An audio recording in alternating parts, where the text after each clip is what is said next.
کسی کا انتقال ہوتا ہے تو اس کے والد صاحب کا حصہ کتنا بنے گا، یہ ہم نے سمجھنا ہے۔ اگر میت کا بیٹا یا پوتا ہو، زندہ ہو، تو باپ کو ملے گا 1/6، 1/6۔ 60 لاکھ روپے ہوں تو 10 لاکھ روپے باپ کے، چھٹا حصہ۔ دوسری صورت یہ ہے کہ میت کا بیٹا پوتا تو نہیں ہے، لیکن میت کی بیٹی یا پوتی، نیچے تک پر پوتی بھی ہو سکتی ہے، وہ ہو، تو پھر باپ کا حصہ چھٹا بھی ہوتا ہے پلس باپ عصبہ بھی بنتا ہے۔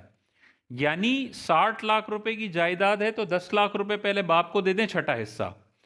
اس کے بعد بقیہ رشتہ داروں کے جو فکس پرسنٹیج والے حصے ہیں وہ ان کو دے دیں، جیسے اس کی بیوی ہے، اس کی بیٹی ہے، وہ دینے کے بعد جو باقی بچے گا وہ بھی عصبہ کے طور پر والد صاحب لے جائیں گے، کیونکہ عصبہ ہر وہ رشتہ دار ہوتا ہے جو ذوی الفروض کا حصہ دینے کے بعد جو مال بچتا ہے وہ عصبہ لے جاتا ہے۔ تو اس کیس میں باپ عصبہ بھی بن رہا ہے، اپنا 1/6 لینے کے بعد بقیہ جائیداد جو بچ جائے گی وہ بھی وہ لے جائے گا۔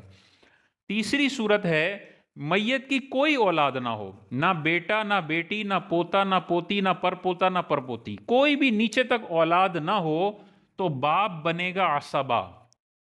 عصبہ بننے کا مطلب کیا ہے؟ جو بقیہ ورثہ زندہ ہیں جن کا پرسنٹیج میں یا حصہ قرآن حدیث میں موجود ہے، ان کو دینے کے بعد کل جائیداد باپ کی ہو جائے گی۔ مثال میں دوں، پہلی والی مثال، کسی کا انتقال ہوا اور اس کا ایک بیٹا ہے اور والد ہیں، ٹھیک ہے، اس کی بیوی نہیں ہے، اس کا ایک بیٹا اور والد صاحب ہیں، اور میت نے مثال کے طور پہ جائیداد 60 لاکھ روپے چھوڑی ہے، یہ مر گیا، اس کا باپ زندہ ہے اور اس کا بیٹا زندہ ہے۔ تو اب دیکھیں یہ والی سچویشن میں باپ کو اگر بیٹا ہو تو چھٹا حصہ ملتا ہے، 60 لاکھ کی جائیداد ہے تو چھٹا حصہ ہو گیا 10 لاکھ، یہ 10 لاکھ ہم دیں گے باپ کو، بیٹا بن جائے گا عصبہ۔ عصبہ کا مطلب ہوتا ہے جو باقی جائیداد بچتی ہے وہ پوری عصبہ لے جاتا ہے، 50 لاکھ ہو جائیں گے بیٹے کے۔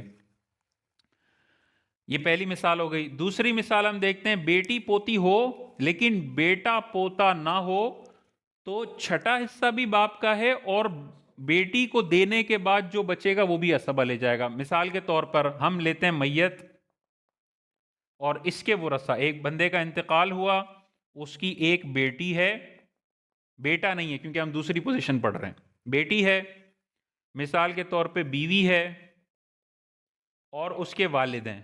اب بیوی کا کتنا حصہ ہے؟ قرآن کہتا ہے اگر اولاد ہو، میت کی اولاد ہو تو بیوی کو دے دو 8واں حصہ، 12.5%، تو 12.5% یا 1/8 اس کا ہو جائے گا۔ بیٹی، قرآن کہتا ہے اگر صرف ایک بیٹی ہو اور بیٹا نہ ہو تو بیٹی کو مل جائے گا 150%، 50%، ٹھیک ہے، ہاف۔ اور باپ کا ہے کہ بیٹی ہو تو باپ کو پہلے 1/6 ملے گا، اور ان دونوں کو دینے کے بعد جو مال بچ جائے گا وہ بھی باپ کا ہے، ٹھیک ہے۔ مثال کے طور پہ ہم کہتے ہیں 1 کروڑ روپے، یہ مرا ہے، اس نے 1 کروڑ کی جائیداد چھوڑی ہے قرضہ وغیرہ نکالنے کے بعد، قرآن کہتا ہے 12.5% بیوی کو دے دو، تو 12.5 لاکھ روپے ہو گئے بیوی کے۔ قرآن کہتا ہے ایک بیٹی ہے اور بیٹا نہیں ہے تو آدھی جائیداد دے دو بیٹی کو، 50 لاکھ بیٹی کو چلے گئے۔ اور قرآن کہتا ہے کہ اولاد ہو تو چھٹا حصہ دے دو باپ کو۔ اب اگر چھٹا حصہ اس کا ہم دیکھیں 16,67,000 سم تھنگ بنتا ہے، 16.6667 بنتا ہے، ٹھیک ہے۔ تو اب اگر ہم دیکھیں 50 لاکھ چلے گئے بیٹی کو، 12.5 لاکھ چلے گئے بیوی کو باپ ہونے کی حیثیت سے 1/6 چلا گیا، اور بقیہ جو 1 کروڑ میں سے بچ جائے گا وہ سارا بھی باپ کو چلا جائے گا۔ 62,50,000 روپے تو ان دونوں میں چلے گئے، اور باقی جتنا بچے گا وہ سارا کا سارا والد لے جائے گا۔ 62,50,000 مائنس 1 کروڑ، 37.5 لاکھ والد صاحب لے لیں گے۔ یہ 1 کروڑ کی پوری جائیداد قرآن حدیث کے مطابق ڈیوائیڈ ہو گئی. بیٹی 50 لاکھ، بیوی 12.5 لاکھ، والد صاحب 37,50,000. بالکل قصہ ختم ہو گیا. تیسری صورت، ہم تیسری کی بھی مثال لے لیتے ہیں. کوئی اولاد میت کی نہیں ہے، تو میت کا انتقال ہوا اور اس کی ایک بیوی ہے اور والد صاحب ہیں. میت کے والد موجود ہیں، میت کی بیوی موجود ہے، میت کی کوئی اولاد نہیں ہے. تو اس سینیریو میں یہ اسبہ بنتے ہیں. اور میت کی کوئی اولاد نہ ہو تو قرآن کہتا ہے 25% دے دو. شوہر کا انتقال ہوا اور اس کی کوئی اولاد نہیں تو بیوی کو دے دو 1/4، 25%.